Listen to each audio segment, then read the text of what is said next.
ठीक है, तो प्रेज़ेंट वे ये भी जो इल्ज़ाम लगाया जाता है तहरीक-ए-इंसाफ पे कि लॉबिंग कर रहे हैं और वहाँ से फंडिंग देती हैं, मूव करते हैं।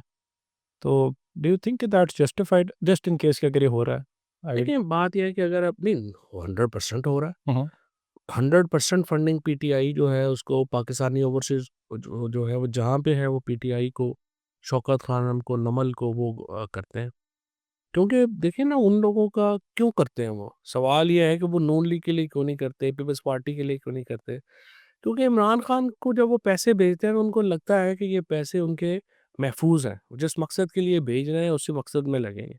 अगर वो पॉलिटिकल उस पर्पज़ के लिए भेज रहे हैं तो पॉलिटिक्स में लगेंगे, अगर शौकत खानम को भेज रहे हैं तो शौकत खानम में लगेंगे, या नमल को भेज रहे हैं नमल को में लगेंगे। ये कॉन्फिडेंस है इमरान खान का, जो कि आप देखें कि 91 से मेरा ख़्याल है इमरान खान पाकिस्तान में सबसे बड़े फंड रेज़र्स जो किए हैं वो इमरान खान ने किए हैं।